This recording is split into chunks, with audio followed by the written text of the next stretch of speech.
All right, off screen, I did the work of getting the slope. It is 30 centimeters per second.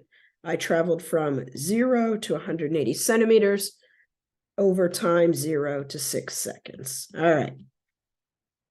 Let's now do part B. Part B said to connect the line from 2 to 4 seconds. I'll do this in a different color. Let's go with purple. 2 to 4. Here goes.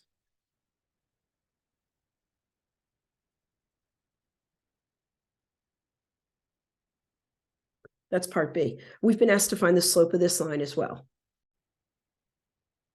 Between 2 and 4 seconds, I get the exact same slope.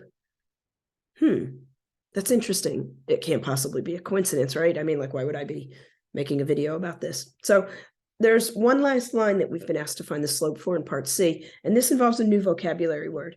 I want to draw a line tangent to the curve at exactly 3 seconds. Let's use a light green color to get that. All right. At 3 seconds, we've got this point right here, kind of in the center of the curve. I want to draw a line that touches the curve in only one place without passing inside the curve. So if you were to imagine this curve being a solid object and it was rocking back and forth, right? Tangent would be that one point on the curve where it hits the table. That's what's going on here.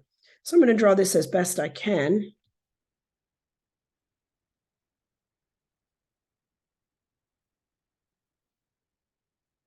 All right, yeah, that looks okay.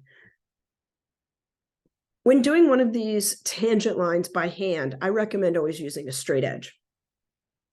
Now, to find the slope of this neon green line, I need to be able to pick 2 points off the line. Previously, I had the advantage of having points right here on a data table provided to me. Now I've got to actually pull them off. So let's estimate some points here real quick. I'll take this one, and I'll take this one.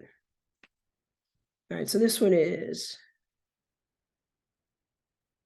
1.6 seconds, 0 centimeters. This one is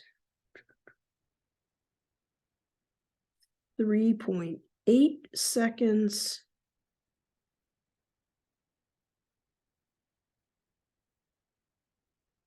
65 centimeters.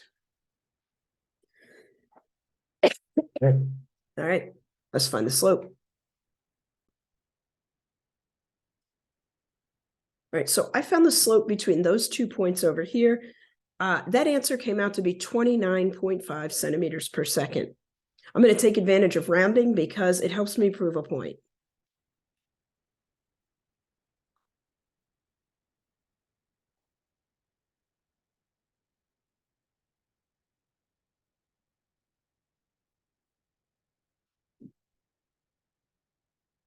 Check out what happened there.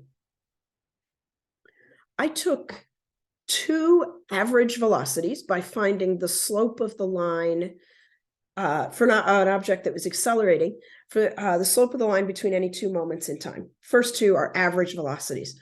That third one, by definition, is an instantaneous velocity because it used a line tangent to the curve. It intersects the curve only at one point. It approximates the curve at that location.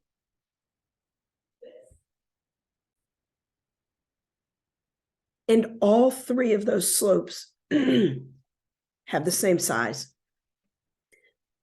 That is to say, between 0 and 6 seconds, the average velocity is 30 centimeters per second. Between 2 and 4 seconds, the average velocity is the same. And at exactly 3 seconds, the instantaneous velocity is, you guessed it, the same. This is question 6. So compare the slopes that we've calculated. These time intervals were constructed intentionally to highlight a really cool mathematical detail. So if an object is accelerating at a uniform rate, aka constantly, Notice how A and B are related to graph C. Graph C is the green one.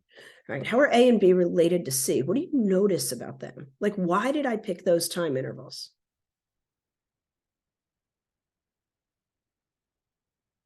What's the midpoint of time interval A?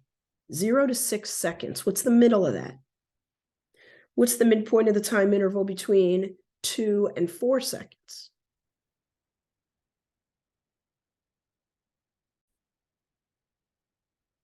So if what we see here is a mathematical fact that an average velocity over a longer time interval is the same as the average velocity over a smaller time interval centered at that same moment in the middle, and a smaller yet time interval until we get all the way to an interval that is of 0 width, 3 seconds, right? It's just one instant in time. They're going to have the same velocity. Finding these averages, parts A and B, were much easier than finding the instantaneous in part C. So we can find instantaneous velocities. Consider that the ball accelerates uniformly. Calculated several. So when do we find that the instantaneous speed matches the average speed?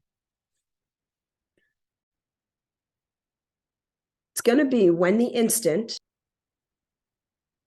is at the exact center of the time interval for the average velocity.